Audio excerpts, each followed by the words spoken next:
Sa pag-ugong ng buzzer sa loob ng Hangzhou Arena sa bansang China, ay ito ang mga sumusunod na mga eksena. Init at higpit ng mga yakap. Mga ngiti at mga tawa bunga ng matinding kasiyahan at galak.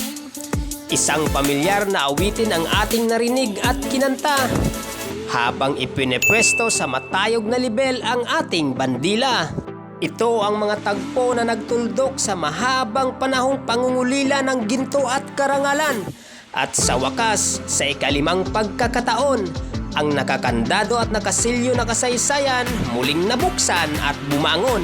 Taong 1962 nang huling masilayan ng Pilipinas ang mga kinang ng gintong medalya sa Asian Games. At pagkatapos ng taong iyan ay tuluyan na tayong napako sa lungkot at pagkabigo na kahit napakaraming beses tayong sumubok upang makuha muli ang ginto, parati tayong umuwi na tigang, lanta at tuyo. Pero pagsapit ng ika-6 ng Oktubre taong 2023, ang Pilipinas muling naiugit at naisulat sa history. Dito natunghayan ng buong Asya ang pambihirang lakas ng Gilas Pilipinas dahil ang kampyonato ay muli nating naangkin at napitas. Welcome back sa ating munting channel mga ka-inspirer, at kung hindi ka pa nakasubscribe at kung bago ka pa lang napadpad dito, papindot po sana ang notification bell at subscribe button. Pa-like and share na rin po. Maraming salamat. 61 years in the making bago tuluyang nabuo at nahulma ang gintong medalya pagkalipas ng 6 na dekada. At ngayong 2023 Asian Games na ginanap sa bansang China, ang gold medal ay muli nating naisukbit pagkatapos ang mahabang paglalakbay sa daang napakasukal at napakatarik.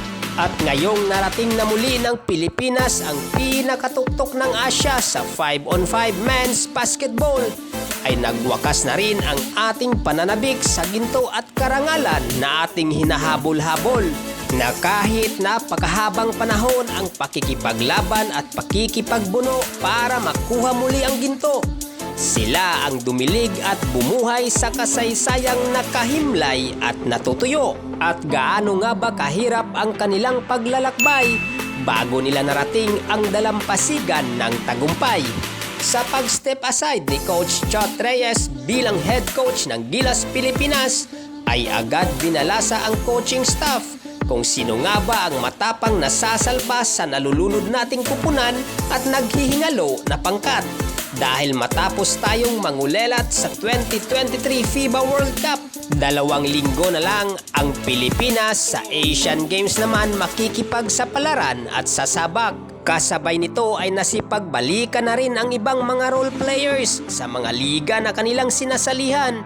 Kaya ang Gilas Pilipinas ay nagmistulang punit na mga basahan. Ito ay dulot ng pagkawatak-watak at paglisan ng mga manlalaro. Kaya ang pressure at bigat ay papasanin ngayon ng bagong coaching staff na uupo. At sinalo nga ito ni Coach Tim Cone at agad humanap ng magkakatuwang. Patuloy na hiningi ang serbisyo ni Coach Jongwick Chico. At dito na rin pumasok ang rookie coach na si L.A. Tenorio. Pero ang matinding problema na dapat solusyonan ng Gilas ay ang hindi mabuo-buo na line-up na kukumpleto sa kupunan ng Pilipinas. Dahil ang mga hibla na magdudugtong sana sa bawat punit at butas ay nagkakahimulmol at nalalagas.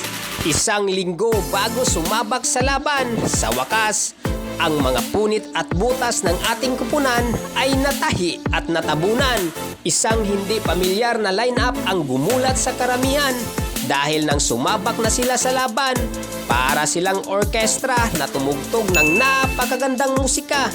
Kaya biglang naramdaman ng mga Pilipino ang tagumpay at pag-asa. Pinatunayan ni Coach Tim Cone na isa siyang master tactician dahil sa kanyang adjustment at taktika, kaya nating magkumpit at makipagsabayan. Kaya walang duda na isa siyang maestro ng ating tagumpay dahil sa kanyang coaching ability, tapang at husay. Pinulot nila at binuo ang nagkapira-pirasong pangarap ng mga Pilipino.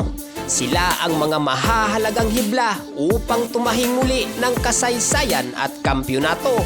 dahil sila ay nagkapit-bisig upang hindi tayo muling mabigo at sa kanilang pagyuko na isukbit ang ginto. Kaya mga bayani silang maituturing ng ating bansa dahil sa 6 na dekada nagkaroon ng lunas ang sumpa. Kaya isang napakagandang istorya ang nabuo ng Gilas Pilipinas sa Asian Games ngayong 2023 dahil nagkaroon tayo ng mga bagong pahina sa Asian Games history at muli tayong nakapinta ng napakagandang larawan. Kaya maraming salamat sa ating mga manlalaro at coaching staff sa kanilang puso, husay at tapang dahil para silang puzzle na ang bawat piraso ay may ambag at kahalagahan upang mabuong muli ang nagkapira-piraso nating kasaysayan. Ito po ang Inspire and Sports PH, balita at kwentong basketball ang hatid na may aral at inspirasyon. Pa-like, share, papindot po sana ang notification bell at subscribe button.